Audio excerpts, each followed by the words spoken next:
Boa noite a todos, a todas, a todes. É uma imensa satisfação estar aqui participando deste evento da Universidade Federal de Minas Gerais, segundo Congresso Brasileiro, Setembro Amarelo, nas pesquisas científicas. Me sinto muito honrado pelo convite pela professora doutora Amanda Reis, que coordena o evento, e pelos subcoordenadores, professor doutor Humberto Silva Filho e professora doutora Sara Bernardes. Suicídio no Brasil e contextos geográficos. A gente parte do raciocínio geográfico para compreender como que as dinâmicas no território produzem, dinamizam os processos de saúde e doença. Então, tem várias abordagens feitas a partir da geografia sobre saúde, que desde a relação ambiente-saúde, o mapeamento de doenças, como conhecida pelos diversos estudos que aplicam geografia médica, tem um mapeamento e análise de realocação de serviços de saúde, dentro da geografia dos serviços de saúde, para os 3 níveis de atenção, primária, secundária e terciária. E existe também a geografia da promoção da vida, a geografia da produção da saúde. E é desta a qual eu defendi uma tese em 2014, Suicídio no Brasil e Contextos Geográficos, Contribuições para as Políticas Públicas de Saúde Mental, e é essa experiência que eu quero compartilhar esta noite com vocês. As desigualdades sociais no território demandam a interpretação de variáveis, tanto ambientais quanto demográficas, em qual contexto geográfico? É na periferia de uma metrópole? É no meio rural? É na faixa de fronteira continental, com outros países sul-americanos? Está na linha litorânea? Então, as dinâmicas desses contextos geográficos, uma necessidade de uma abordagem mais próxima do território vivido, em grande parte por um fato que aconteceu aqui dentro da Universidade Federal da Grande Dourados, que a psicóloga da instituição, ela veio a cometer o suicídio. E as dificuldades da instituição dar uma resposta para os servidores e para a própria equipe que trabalhava com ela, me sensibilizou muito a desenvolver um projeto que veio a se tornar de extensão para prestação à comunidade acadêmica da UFGD e das demais pessoas de Dourados e região, dada a carência deste tipo de grupo de apoio, que a gente chamou de GADSUI, Grupo de Apoio e Diálogo sobre Suicídio, no qual não tinha a pretensão de fazer grupoterapia, psicoterapia, mas sim ser um espaço de troca de experiências, acolhimento e apoio emocional, trocando informações e indicando as possibilidades de portas abertas no SUS, o que dificulta a implementação de uma rede de atenção psicossocial de fato e que seja mais para que ela consiga dar conta das demandas do território, que são muitas, e que se avolumam, principalmente aqui na nossa experiência de Dourados, Mato Grosso do Sul. Então, quando a gente parte aí da escala global, eu coloquei esse mapa do suicídio em 2011, porque era muito difícil no início dos estudos que eu estava fazendo encontrar materiais. E daí eu localizei esse material no site da OMS, e quando eu vi esse mapa, eu fiquei achando bastante estranho, porque ele separava em baixo, médio e alto, aí indicado pelas cores azul, amarelo e vermelho. Então é um mapa, de certa forma, interessante, porque nessa escala global a gente já começa a perceber que o mundo oriental tem bastante diferença desse mundo ocidental. São outros valores, outros modos de vida, outras religiões, a própria economia é regulada de uma forma diferente pelo Estado, a intervenção do Estado é maior, a exemplo de China e Rússia, e o papel da OMS em relação a estudos, orientações, alertas mundiais. É uma escala que demonstra o todo, né, e camufla quase tudo, né, a totalidade. Então temos que ter bastante cuidado quando a gente olha um mapa na escala continental, nacional, para não ir tirando conclusões precipitadas, porque isso pode ser um problema. E daí aqui a gente já observa que aqueles países, né, que estavam aqui na condição de azulzinho já não são mais todos eles que estão aqui nesse amarelinho claro, né, com destaque ali para o Oriente Médio, onde a gente percebe uma quantidade maior de países vinculados a essas taxas baixas de suicídio. Outra questão importantíssima que a OMS tem feito, né, e aí pensando ainda nessa escala global, são esses manuais bem rápidos, né, e está aí o site de onde encontrar, que vai buscar minimamente, pelo menos de forma bem rápida, são documentos de 15, 20, no máximo 30 páginas, né, vinculando aí para o que fazer, não fazer, como se comunicar, né, dos profissionais de saúde, os profissionais da mídia, né, neste caso. Outro exemplo é o Manual de Professores e Educadores, outro para os profissionais da atenção básica, que é um outro tipo de abordagem, né, que agentes comunitários de saúde e até mesmo agentes comunitários de endemia, que visita, né, chega na casa de uma pessoa, percebe ali não só o ambiente, mas o estado da pessoa.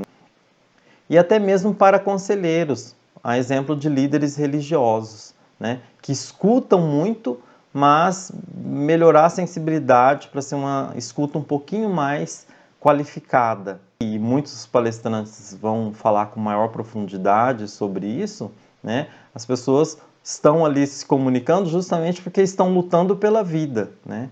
Mesmo a dor, a angústia, o sofrimento estar em um nível elevadíssimo, onde não tem muitas possibilidades de raciocínio, né? Além de tentar a interrupção dessa dor, desse sofrimento, né? Mas ainda assim a pessoa está ali buscando superar essa condição.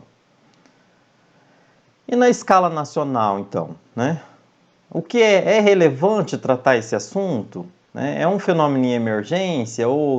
E eu me deparei com essas questões, né, em 2010, 2011, várias outras questões relacionadas a suicídio, saúde mental e a ciência de forma geral. A gente pode partir dessas questões, principalmente nós das universidades públicas, né, porque tem que ser temas de alta relevância social também. Esse fenômeno acontece em todas as regiões, estados, municípios do país? Como que é em cada lugar? Por que em alguns mais que outros? Quais fatores contribuem para entender isso em cada contexto de vida? Porque toda resposta genérica não dá conta de responder quase que problema nenhum, e muito menos suicídio, que é um tema complexo. Então, quando eu fiz esse gráfico, né, eu fiquei bastante assustado, porque desde dados lá da final da década de 70, né, até 2016, e eu atualizei 2017 e os dados preliminares agora de 2020, a gente vê uma curva, né, assimétrica, em ascensão muito rápida, e tanto do número em quantidade absoluta, a linha amarela, quanto a taxa bruta. Partir, né, dessa discussão mais ampla, pensar quais variáveis vai ajudar a mapear e compreender esses processos no território. As potencialidades da análise contextual. Né? Aprender os contextos onde se produzem socialmente os problemas de saúde permitirá responder perguntas e formular outras mais produtivas e respostas cada vez mais justas e humanas. Né? É esse o papel que as ciências humanas buscam fazer e somar com a saúde coletiva. Aqui um exemplo, né, além da taxa de suicídio, eu busquei saber se os transtornos mentais, quando a gente pega o óbito por transtorno mental e compara com o óbito por suicídio, a gente vê processos diferentes no território brasileiro. Enquanto os transtornos mentais surgem mais em áreas metropolitanas, urbanizadas, né, nesse caos que a gente vive no contexto urbano, já o suicídio na região sul do Brasil e vai se desenvolvendo para Centro-Oeste, depois São Paulo, Minas, né, avançando na região Sudeste, ali na década de 90. Na década de 2000, já quase que grande parte do Centro-Oeste, Sudeste e Sul, né? E já no final da década de 2000, 2004, 2006, com bastante ênfase ali na região Nordeste, Piauí, Ceará, né? E começa a ter um maior destaque na Amazônia brasileira, né? Principalmente aí na divisa com Colômbia, Venezuela, recentemente o Brasil inteiro, com exceção de 3 áreas, né? A região do Pantanal, a região amazônica, né? A baixa planície ali da bacia amazônica, o litoral brasileiro, como que é o modo de vida, qual é essa relação com o ambiente, com a natureza, né? O que permite que esta espacialidade de taxas menores, ou seria mais subnotificados nessas regiões? Eu acredito que é um pouco das duas respostas e precisamos avançar em estudos para compreender melhor isto. Então a gente tem aí um fenômeno complexo, biopsicossocial, e eu vou considerar ele também geopolítico-cultural. A organização, o acesso e a qualidade do serviço de saúde, as transformações rápidas e aceleradas, principalmente nas regiões centro-oeste e norte, do perfil religioso, a expansão dos níveis de ensino, né, nas últimas décadas no Brasil, isso promove conexões e desconexões com crenças, com vínculos familiares, a forma de se comunicar, né, a exclusão e inclusão em outros grupos de sociabilidade no cotidiano, outras possibilidades de mudar, né, e estar sozinho em outras cidades, regiões do país, o que vai ser potencialidades de vida, mas ao mesmo tempo coloca desafios, desconexões e vínculos, né, ali com pessoas do entorno. O mundo do trabalho bastante abalado com tantas reformas, né, e desemprego, em parte que já vinha acontecendo por conta da reestruturação produtiva, e nessa pandemia agora a gente percebe muito forte o quanto o mundo do trabalho passa aí por radicais transformações. A exemplo dessa fala, né, eu tive que pensar em muitas coisas que eu nunca penso quando eu estou dando aula ou fazendo uma palestra. É som, é luz, se está saindo som, se após essa gravação vai estar gravado, eu vou ter que refazer tudo novamente. Então, há uma série de fatores ansiogênicos, mas que a gente pode também interpretar como desafios e se motivar a aprender e dentro de um ritmo, né, dentro de um tempo de vida também, no qual eu não tenho que abrir mão de quase tudo da minha vida para eu me dedicar única e exclusivamente a potencializar a minha forma de se comunicar por esse espaço virtual, onde os olhares de vocês fazem falta, onde a presença de vocês fazem falta. Há um diálogo de olhares durante uma fala. A ampliação dessas redes de comunicação, né, o quanto isso impacta no mundo material e virtual. Né? A redemocratização no país, né, que vai ter aí uma relação entre segurança e liberdade. A distribuição socioeconômica e a desconcentração do setor produtivo da região sudeste para o interior do país também. Né? Então, tudo isso impacta as dinâmicas dos lugares. Há um estudo da socióloga Maria Cecília Minayo que vai mostrar quando uma fábrica fechou no interior de São Paulo, desmobilizou toda a cidade, toda a cadeia produtiva, as famílias dependiam daquela renda, todo mundo vivia no entorno, o comércio dependia desse funcionamento. Né? E podemos pensar outras situações recentes, Brumadinho, Mariana, né? Agora as queimadas no Pantanal, seca, questões também ambientais que destroem, né, as dinâmicas de toda aquela comunidade, do funcionamento daquela comunidade. Então, o quanto de energia precisamos para voltar a ter novos sonhos, novas esperanças diante de situações como estas. Então, assim, a gente parte do território, né, e pergunta, mas quem são as pessoas? E daí aquela descrição, né, do perfil epidemiográfico de gênero, idade, cor, estado civil, né, que são bastante clássicas e que daí a gente precisa da psicologia, da psicanálise, da psiquiatria, né, porque homens 4, 5 vezes mais suicídio do que a taxa entre as mulheres. Por que antes ela aumentava conforme a idade e hoje não só o grupo de idosos, mas também grupos, né, economicamente ativos de 20 a 50, 60 anos, né, estão com taxas cada vez mais elevadas. E o que causa muita angústia hoje? Por que crianças e adolescentes estão se suicidando com maiores taxas, né, maiores níveis, né? 8 vezes mais do que a população de cor amarela. O que propicia essa discrepância tão grande da população indígena? Como Francisco de Oliveira, sociólogo, ele nos exige refletir, né? Integrar dentro de qual lógica?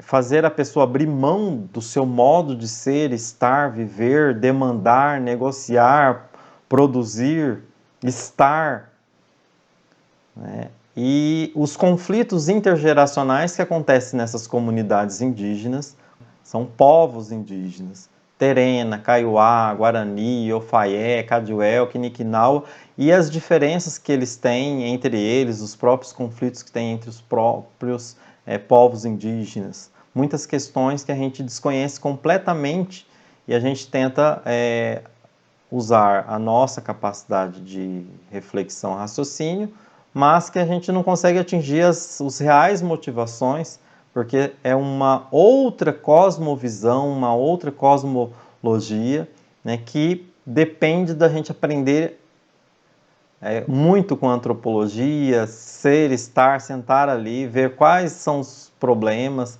né? E grande parte dos estudos também mostra que o nível de estigma e de precariedade ajuda a compreender essa taxa tão elevada entre os povos indígenas. E aquilo que Durkheim já falava no final do século XIX, né?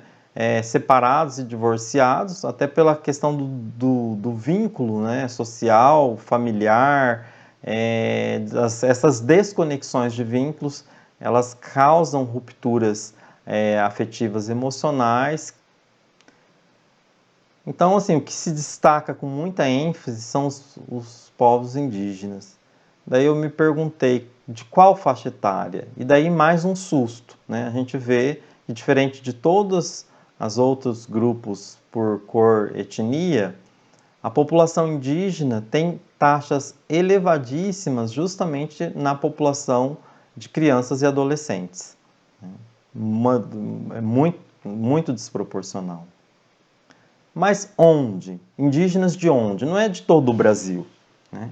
Não adianta fazer uma política central padronizando como que os psicólogos da CESAI vai proceder no território brasileiro, né? Pode ter orientações gerais, mas cada território vai demandar uma reflexão e um pensamento. E onde estão esses povos indígenas? Então a gente parte aí da pessoa, né? Se a gente saiu dos territórios e fomos para o perfil epidemiológico buscando quais são esses grupos sociais, agora a gente parte desses grupos sociais e volta para buscar no território, né, a partir inicialmente da representação cartográfica, né, onde estão, quais são as condições de vida que essas pessoas possuem naqueles contextos de vida. dois arcos, né, de suicídio indígena nas fronteiras, que um eu denominei de Amazônia Ocidental, com base em outros estudos que adota essa metodologia de arco na fronteira, né? E fica bastante nítido aí que 129 em apenas 3 anos aconteceram ali nessa fronteira da Amazônia com Peru, Colômbia, Venezuela. O que leva a quais são os conflitos internos, coletivos, sociais que acontecem na dinâmica dessa fronteira? E ao outro arco que é aqui no sudoeste de Mato Grosso do Sul, que é de onde eu falo, né? Então, é bastante angustiante ver essa situação. São muitos povos indígenas em pequenas, médias e até grandes comunidades, né? O sul de Mato Grosso do Sul possui o segundo maior contingente populacional indígena do Brasil e taxas tão elevadas de suicídio, né, num dado que vocês podem me dizer, está desatualizado, 2009, 2011, por certo a situação já mudou, né, isso deve ser aleatório. E daí, ao atualizar, quando eu pego esse período 2014, 2016, eu observo que aumentou nos dois arcos, né? Então, neste arco aqui da Amazônia Ocidental, de 129 subiu para 177 e no arco do sudoeste de Mato Grosso do Sul, de 117 para 124, considerando também o período de 3 anos. Ao fazer este mapa, hoje, me chamou mais atenção que além desses dois arcos, surge aquilo que não estava colocado neste período aqui de 2009 a 2011. Tinha casos bastante, uma distribuição, né, bastante aleatória no território e agora ela aumenta, né, aqui no interior do Maranhão, aqui no sudoeste do Tocantins, na divisa com Mato Grosso, e ali na divisa do Rio Grande do Sul com o oeste de Santa Catarina, né? Então, tem aí novos alertas, né, a serem feitos, e quando dá mais uma atualizada, este padrão se repete novamente, mas com muito mais intensidade, no período de 2017 a 2019, neste arco da Amazônia Ocidental, né, para 207 casos em apenas 3 anos, e 117 casos no sudoeste de Mato Grosso do Sul, aumentando ainda mais a quantidade, tanto na divisa do Tocantins com o Mato Grosso, como no centro do Maranhão e na divisa do Rio Grande do Sul com o oeste catarinense. O que se destaca nisto tudo é a regularidade do fenômeno. E cadê a vigilância em saúde do Ministério da Saúde e as vigilâncias de saúde estaduais, né? Estão enxergando quais são as políticas públicas estaduais e nacional para contrapor este problema? E em grande parte de onde vem, né? Então a gente observa aqui, olha, são populações indígenas, né? Esse raio, esse círculo lilás aqui, ele mostra concentrações de populações de 10 mil a 30 mil indígenas, e onde tem e onde não tem terra indígena e unidade de conservação. Então, a situação amazônica é uma que não pode ser lida da mesma forma, por exemplo, como a de Mato Grosso do Sul. Aqui não tem terra indígena de proporções muito grandes, com exceção da terra indígena dos Caduéus, no Pantanal, né? Mas a maior parte da concentração da população indígena está justamente nessa área, onde tem muitas áreas em estudos, né? E este conflito, de um lado, e por outro, retrocessos em áreas que já eram demarcadas, né? vindo a correr o risco de ser anulado, né? E a forma deles compreenderem o território, o Tecorá, é justamente uma coisa relacionada, intrínseca à outra, né? O que acontece no Tecorá é reflexo da minha vida, que é reflexo da minha saúde. E a minha saúde é reflexo de toda essa dinâmica, né? Então é uma outra forma de conceber a vida e o mundo, no qual negar direito ao território é negar literalmente o direito à vida, né? E a nossa psicologia, que busca fazer processo de superação, adaptação, aumentar a resiliência, não consegue ser tão potente no tratamento dessas pessoas indígenas. Não dá para medicalizar a comunidade inteira, porque quem não esteve, eu convido a conhecer uma comunidade indígena aqui na região de Mato Grosso do Sul, né? Sobre a precariedade de vida, né? De moradia, de comida, de onde estão, né? A forma de acessar a cidade é atravessando a rodovia. Ali morre muitos, né? O alcoolismo também, né? Que ao mesmo tempo é uma forma de aliviar essa dor e esse sofrimento social. Esses abusos vão decorrendo em novos problemas sociais, psíquicos, né? Que vão aí complicando cada vez mais formas de pensar soluções. Mas como, né, o Estado brasileiro está pensando e buscando sair dessa situação, né? Haja vista que o marco temporal está em votação no Supremo Tribunal Federal, né? Muita preocupação por parte de grande grupo de povos indígenas. Este relatório podemos resumir que os povos indígenas permanecem à margem da sociedade. São mais pobres, menos escolarizados, morrem em idades mais jovens, são muito mais vulneráveis ao suicídio e geralmente possuem um estado de saúde pior do que o restante da população.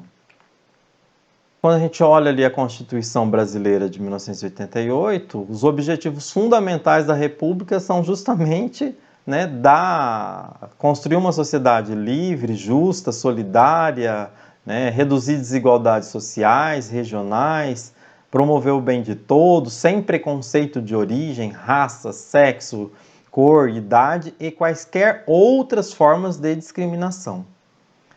E eu dei ênfase nessas outras formas de discriminação, porque ao mesmo tempo que se estimula bastante as pessoas a serem empreendedoras e a empreender seu desejo, sua potência e sua criatividade para pensar, né, formas produtivas, criar trabalho, renda, né? Ao mesmo tempo, essa capacidade cognitiva, ela também vai ser direcionada a outras questões que fogem ao controle, né, daquelas pessoas que não querem mudar o status quo da situação colocada. Culturais. Outra questão também muito relevante para refletirmos é: os centros de apoio psicossociais estão sendo alocados, realocados conforme a demanda do território? São os municípios que possuem as maiores taxas de transtornos comportamentais e mentais e de suicídio, que possuem prioridade para a implantação desses equipamentos que buscam dar respostas a todos os tipos de transtornos mentais, mas também ao suicídio.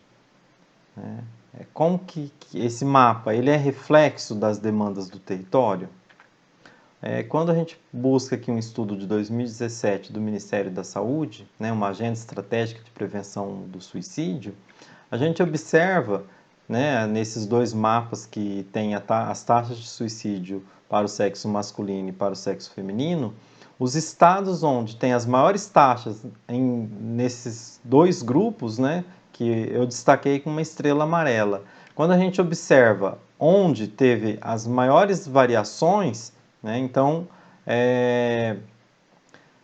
Paraná, Santa Catarina, Goiás, Piauí, Amapá, Roraima, Mato Grosso do Sul e Rio Grande do Sul, né? Quando a gente observa onde neste próprio documento que fez esse estudo para implantação e credenciamento de 146 novos CAPs no Brasil, esses estados foram considerados prioritários, né? Então, a gente observa que desses 146 novos CAPs, somente 29 estão nesses estados onde tiveram as maiores taxas, tanto a taxa de mortalidade quanto na variação dessas taxas positivas. Então, há um descompasso, né, entre aquilo que acontece no território e a forma como as políticas públicas que demandam projetos de municípios, estados, e nem sempre tem equipes técnicas, né, suficientes para reconhecer problemas e, quando reconhece, elaborar projetos que venham a vencer esses editais do Ministério da Saúde. Quando a gente chega, então, na escala, né, de aproximação regional, estadual, né, é onde o SUS precisa atender e garantir os princípios fundamentais, né? Universalidade, integralidade, igualdade, a partir da vigilância em saúde, regionalização do SUS, equidade, de forma descentralizada e hierarquizada, e o controle da população, né, dessas políticas públicas. Então, o que está acontecendo com o SUS? Reformas ou desmontes? De quem é o SUS? Então, quando a gente chega para essa escala e observa como que se comporta, né, o suicídio, também, né, é ascendente, crescimento rápido, né, e que nos últimos anos também continuam crescendo, né? Basta ver aí que de 2016 para 2020, né, subiu de 8,31 para 8,78 suicídios para 100 mil habitantes, né? Uma leve queda em relação a 2018, mas quando a gente observa que os óbitos cuja intenção é indeterminada, também há um salto, né, de 97 para 163. Na escala local, regional, né, precisamos pensar que nenhum município é uma ilha, né? E a pandemia mostrou muito bem isto, né? Somente um município tomar medidas eficazes não é tão potente para conter um problema. Quando a gente observa os CAPs e leitos hospitalares psiquiátricos na região sul do estado, a gente observa que está concentrado nos polos, né, de micro e macro região, né? Embora as taxas de altas taxas de suicídio tem municípios que às vezes têm 15, 20 mil habitantes, a exemplo de Amambai, que não tem nenhum CAPS nessa escala local. Então, quando a gente observa os dados de Dourados, por exemplo, né, 65 óbitos, né, por suicídio ocorreram na população de 15 a 19 anos, né, 16,40%. 27 ocorreu numa população de 10 a 14 anos, né, neste período de 2003 a 2020. E as maiores frequências estão ali na população economicamente ativa de 20 a 50 anos. Quando a gente observa no município essa distribuição por cor etnia, né, a gente observa que a taxa na população indígena, né, em relação à branca, é 18,86 vezes maior, né, do que a taxa de 6,14 por 100 mil habitantes na população de cor branca. Então, fica explícito nessa escala local também a vulnerabilidade deste grupo social, associado também a uma taxa alta na população amarela e parda. Né? Por que 64,48% desses suicídios aconteceram no domicílio? É porque tem mais meios, né? É porque fica mais tempo. Agora, aqui em Dourados, acontece um suicídio a cada 15 dias. Né? uma média de 24 por anos aí nesse período 2016 a 2020. Então, se a gente precisa pensar os processos, fenômenos global, nacional, nessas macroescalas, né, a gente precisa agir localmente, como diz o geógrafo Milton Santos, né? E pensando aí qual o contexto de moradia dessas famílias, ambiente de trabalho, instituição de ensino, religiosa, espaços públicos, né, ocupar as praças, parques, ruas. Aqui na UFGD, né, este projeto que desenvolvemos, Grupo de Apoio e Diálogo sobre Suicídio, também é uma forma da gente pensar esse contexto de vida local, né, nesse contexto que a gente mora, vive e trabalha. Parcerias, então, com enfermeiras, psicólogas, né, a exemplo da psicóloga Fernanda Rezende de São Paulo, que ao vir, né, deu muitas contribuições para a gente pensar como estruturar esse grupo de apoio, que tem por objetivo ser um lugar de troca de experiências para acolher e dialogar com pessoas enlutadas e que tentaram suicídio. Então, tivemos participações bastante interessantes. A partir deste início, estabelecemos um cronograma, né, com dias, horários e sala para fazer esses encontros, essas trocas de experiências. Atuamos também na capacitação do Corpo de Bombeiros, diálogos permanentes com essa RAPS de Dourados, ações dentro da reserva indígena, né? Palestras e roda de conversa nas faculdades, né, que faziam demandas, e mesmo em comunidade externa, como o CRAS, UBS, montar um calendário, como vocês estão fazendo aqui, né, com psiquiatras, psicólogas, com a rede de atenção psicossocial do município, né, com parceria com psicólogos também da UFGD. Então, criando aí parcerias para fazer um diálogo, né, amplo e que deveria ser permanente, né, sobre prevenção e pós-venção do suicídio, criação, formulação de políticas públicas, no qual conseguimos levar propostas de Dourados para Campo Grande e de Campo Grande para Brasília, né, na 8ª+8 Conferência Nacional de Saúde, e buscar também saber o que está sendo feito, né, no programa de pós-graduação criado aqui em psicologia, que é recente, mas há vários estudos sobre suicídio, bullying, homofobia, representações discursivas sobre o mal-estar, né, na RAPS, fatores ambientais e comportamento de autolesão, usar um pouco mais também a partir das artes, né, tantos poemas, músicas, que falam, né, de possibilidades e de sensibilidades, buscar de fato estruturar uma RAPS, né, que deixe de funcionar dessa forma hierarquizada, alta, média e baixa complexidade, onde a pessoa leva uma guia, né, e a rede não se comunica, né, o profissional da saúde que vai receber essa pessoa na alta complexidade não tem o diálogo, não tem um acompanhamento, não tem um histórico, né, humanizado do que aconteceu com essa pessoa para de fato fazer ali um procedimento que venha, né, a culminar em uma atenção integral, né, a esta pessoa. A atenção básica, né, a cobertura, principalmente em áreas de conjuntos de loteamentos sociais, né, que expandiram aí nas últimas décadas, e a atenção primária não conseguiu expandir, né, na última década aqui em Dourados. Então, esse grupo social que já tem uma vulnerabilidade social passa a ter também essa vulnerabilidade de acesso à atenção básica, a porta de entrada do SUS, né? Buscar trabalhar também, né, de forma intersetorial, tantos projetos muito ricos e interessantes para promover, né, Academia da Saúde,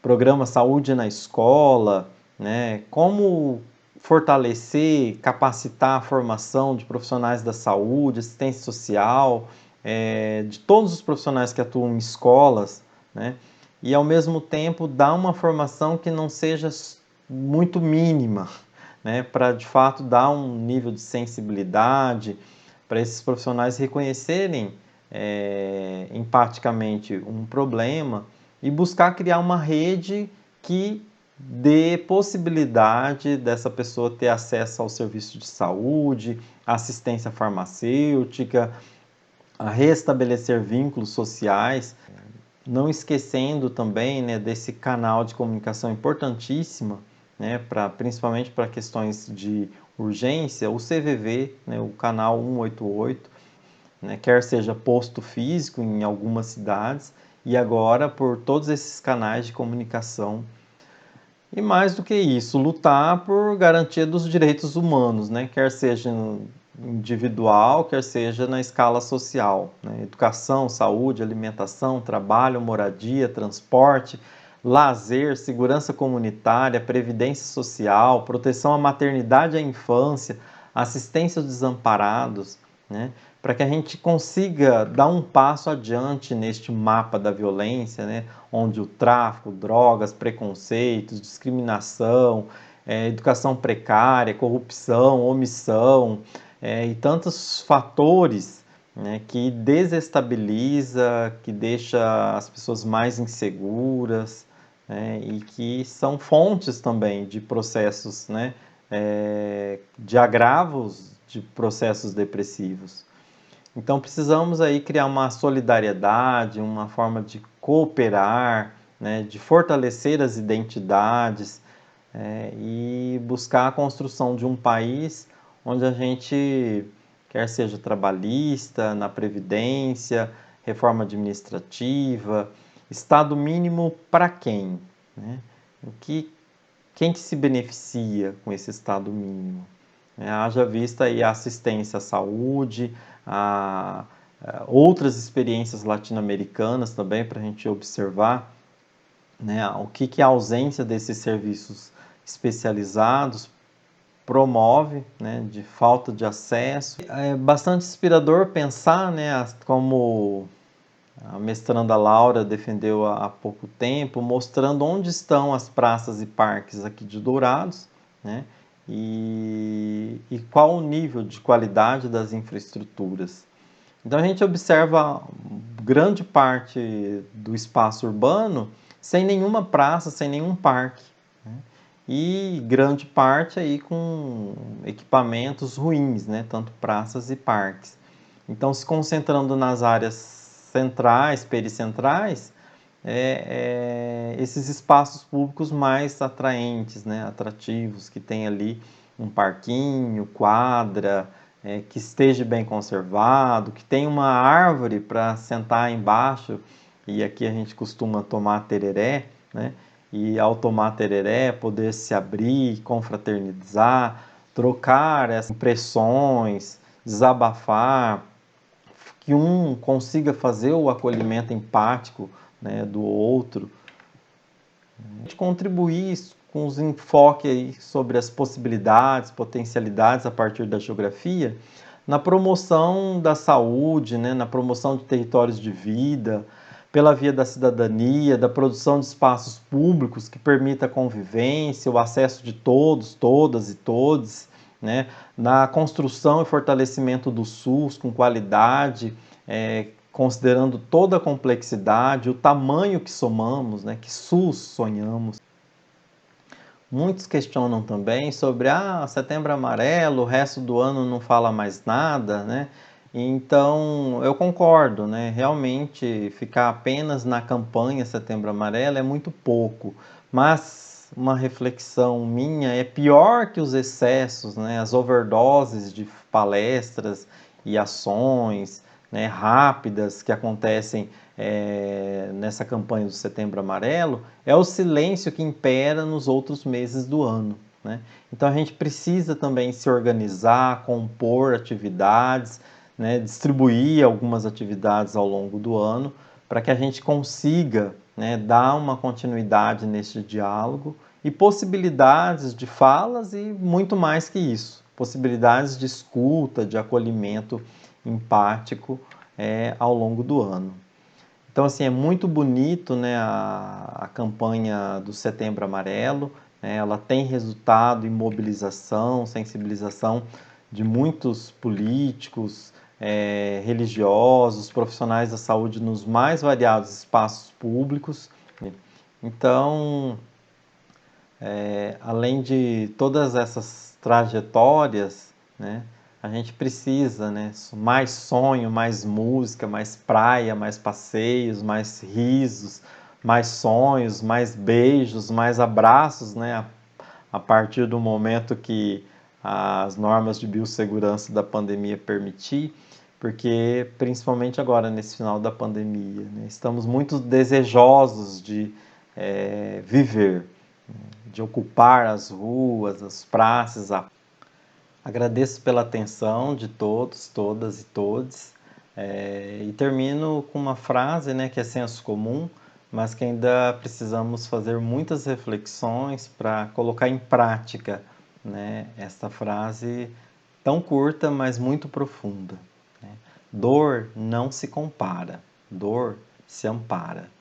Obrigado pela atenção, abraços e agradeço também pelo convite, pela paciência, a coordenadores, subcoordenadores, colegas Amanda, Humberto e Sara.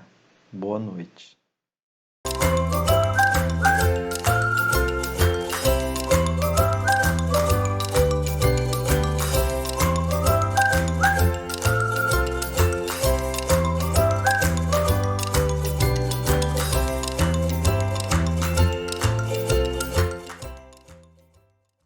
O sofrimento é individual, mas todos podemos ajudar. Uma sociedade mais fraterna depende de todos. O CVV está disponível e oferece apoio emocional 24 horas por dia, acolhendo sem julgamentos.